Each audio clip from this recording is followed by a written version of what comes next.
You wake up before the sun does. Not because an alarm told you to, because that's just how mornings work here. The house is old, the walls are thin. You can hear the rice fields outside. You can smell the wood your grandmother is burning in the kitchen.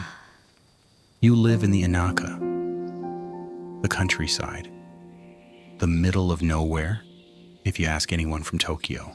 But to you, it's just home. Your house has been in the family for 3 generations. The floors creak in the same spots every morning. There's a Buddhist altar in the corner of the living room. Every day before breakfast, you give it fresh water and a small bowl of cooked rice. You bow. You don't fully understand why yet. You just know it's what you do. Your grandmother is already up. She always is. She moves slowly, but she doesn't waste a single second. She knows the names of every plant in the garden. She knows which clouds mean rain is coming. She knows things that aren't written in any book you've seen at school. You watch her, you absorb her. You don't realize yet how much of her you're going to carry for the rest of your life. School starts at 8. You don't get dropped off. Nobody does. The school organizes walking groups. Every child walks the same route every morning. The oldest kid leads at the front. You walk in line through rice paddies and narrow roads, past the same shrine you've passed 1,000 times, past the same farmers already working in their fields at 7 in the morning. Your school has 43 students, total, every grade combined. You know every single one of them by name. You know their parents, you know their dogs. There are no strangers here. There's no such thing as being anonymous. At school, you don't just study, you clean. Every student cleans the classroom, the hallways, even the bathrooms. Nobody complains. It's just part of the day. You eat lunch with your homeroom teacher. Same room, same seats. The food comes from the local farms. Sometimes you recognize exactly which field it came from. After school, the mountains are yours. You catch beetles in the summer. You chase fireflies along the riverbank at dusk. You know which part of the creek is shallow enough to wade through and which part will pull you under. You know this because the older kids taught you, the same way someone taught them before that.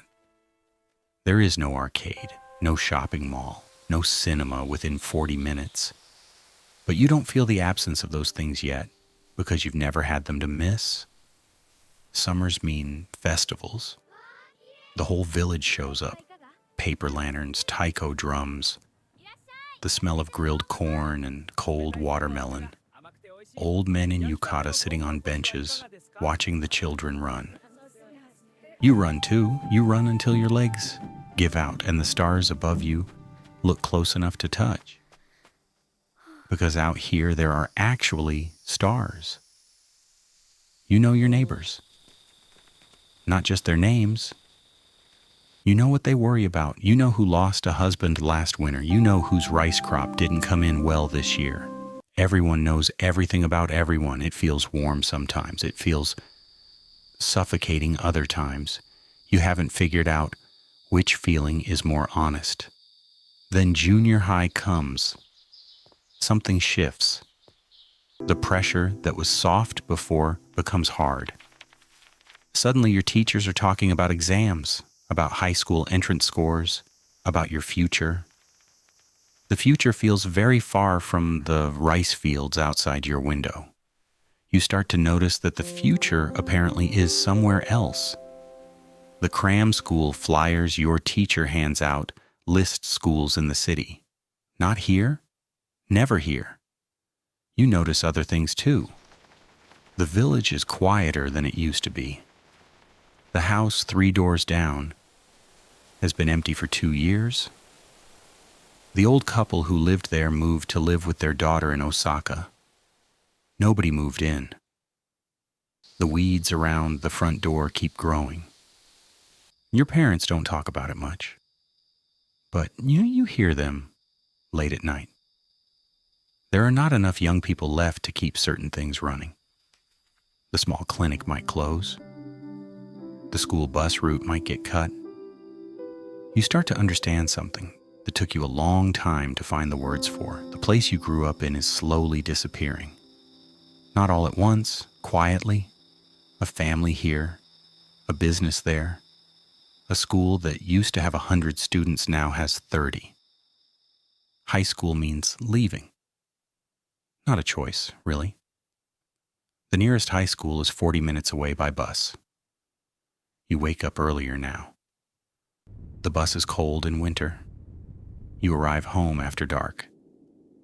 The city kids in your class talk about places you've never been to.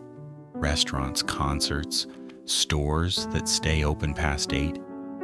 You nod. You pretend you know what they mean. You feel something you don't have a name for yet. It isn't shame. It isn't pride. It's something quieter than both. Then 18 comes. University applications. Everyone assumes you'll go to the city. Your teachers assume it. Your parents half assume it. Even you half assume it. Because that's the direction everyone goes.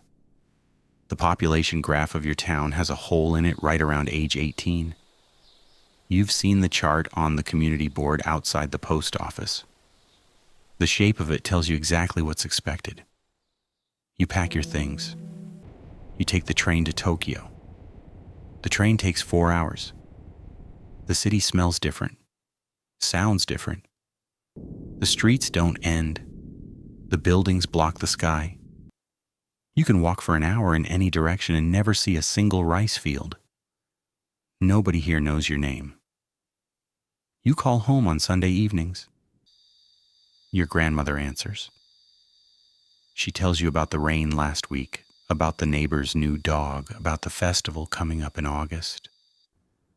You close your eyes, and you can smell the smoke from the kitchen. You can hear the creak of the floorboard by the door, and you didn't know when you were 7 years old, chasing beetles in the creek, that you were collecting something. That every ordinary morning, every festival, every slow walk to school through the rice paddies was being stored somewhere inside you. You know it now.